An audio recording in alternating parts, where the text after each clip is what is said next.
What's up, class? Evans here. Today we're making the angle. Now, there are more than one way that you can make this angle. I find that students get confused with how to make an angle, and it's easy. You just make a triangle.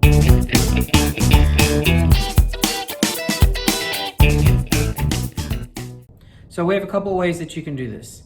One way is to make like a square or a rectangle like I'm doing right here. And you just come in with a line tool and cut off the corner. Now you need, of course, the correct dimensions. Notice how I'm clicking the points so that I can put the correct dimensions. After you put in the correct dimensions, then your next step is to use the scissors tool, which I'm showing right here. And I cut that out. Now the other example is the line tool, which you should be familiar with.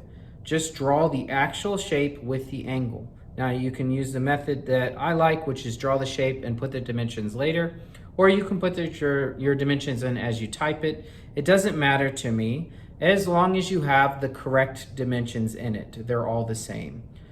So think of this as like the subtractive method, and this is the additive method.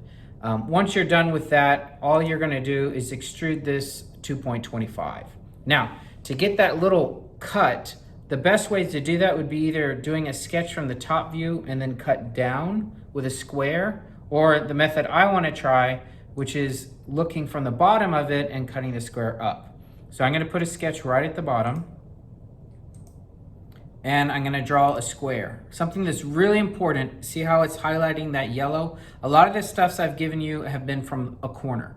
This one is just on an edge, and again, you're going to have to make sure that you are showing the difference between a location dimension and a size dimension. Now this one gives me two location dimensions. We know it's right on that edge, and we know that it's 0.75 from this side, and it's 0.75 from this side.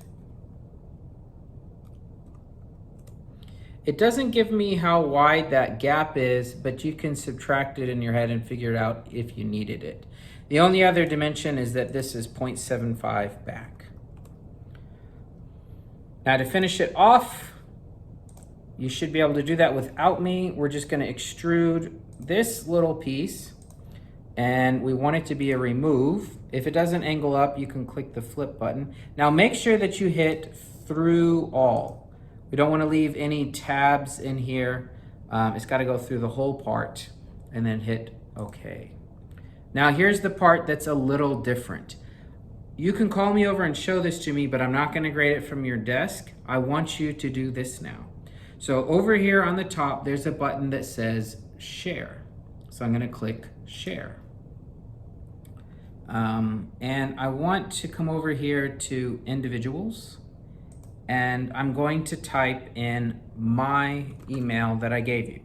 Now, once you start typing, I've put everybody in the same class. So if you start typing my name, Justin or Evans, it will come up for you, and all you have to do is click it.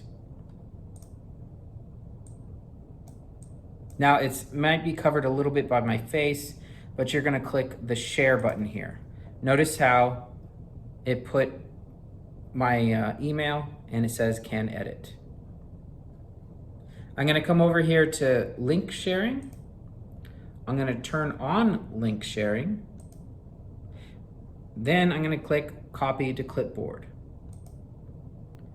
Once I do that, I'm going to go over to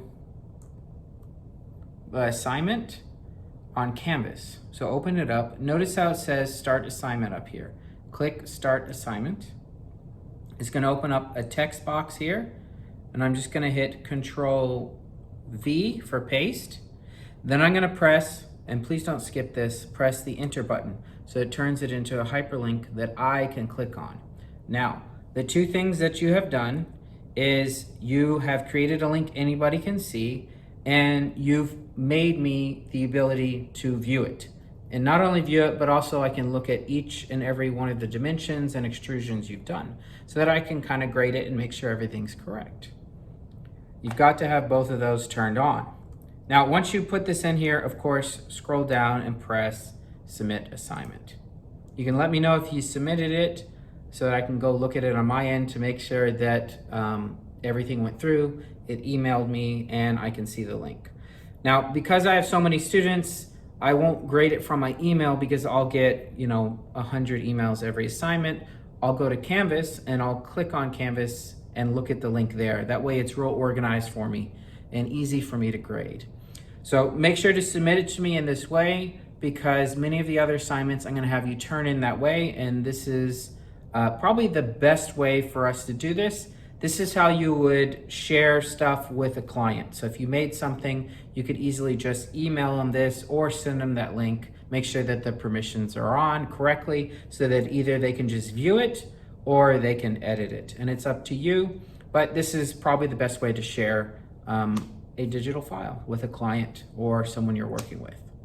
If you have any questions, feel free to ask. Once you're done with this, let me know and then move on to the next part.